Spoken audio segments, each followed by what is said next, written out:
Dans une petite ville nichée au creux des montagnes, vivait une jeune femme nommée Aïcha.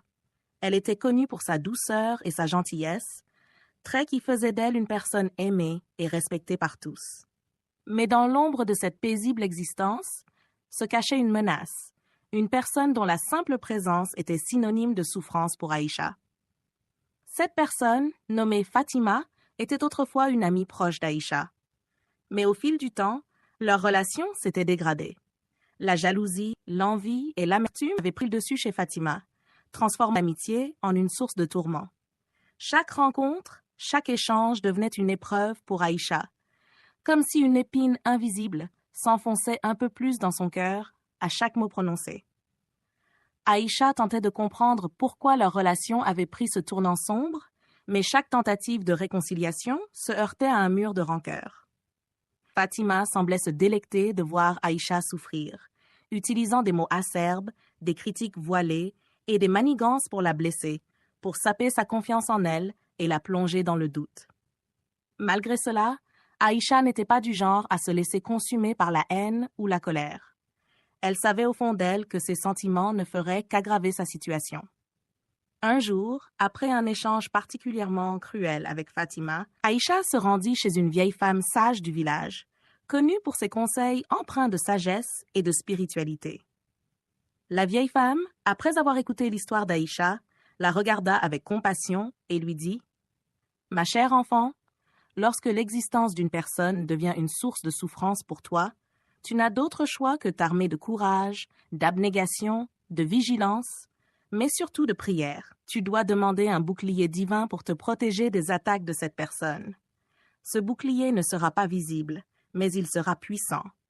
Il te protégera non seulement des blessures physiques ou verbales, mais aussi des attaques qui visent ton esprit et ton cœur. » Aïcha rentra chez elle, méditant sur ces paroles.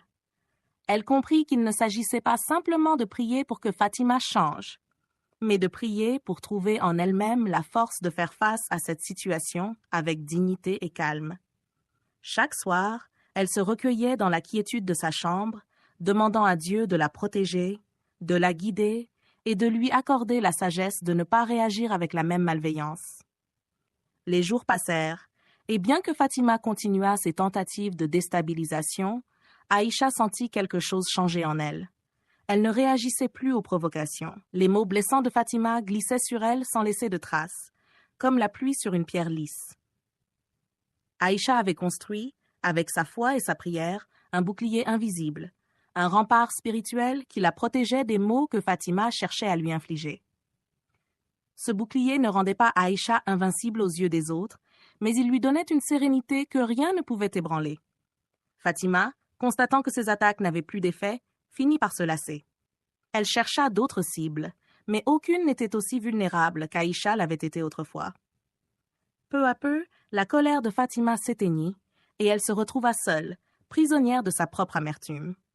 Aïcha, de son côté, continua à mener une vie paisible, entourée des siens. Elle savait que les épreuves qu'elle avait traversées l'avaient rendue plus forte, plus sage et plus proche de Dieu. Elle avait appris que la véritable protection contre la malveillance ne se trouvait pas dans la confrontation ou la vengeance, mais dans la prière, la patience et la foi en une force supérieure capable de transformer la douleur en paix intérieure. Et ainsi, Aïcha vécut en paix, toujours vigilante, mais jamais effrayée, sachant que tant qu'elle restait ancrée dans sa foi et sa dignité, aucun mal ne pourrait réellement l'atteindre.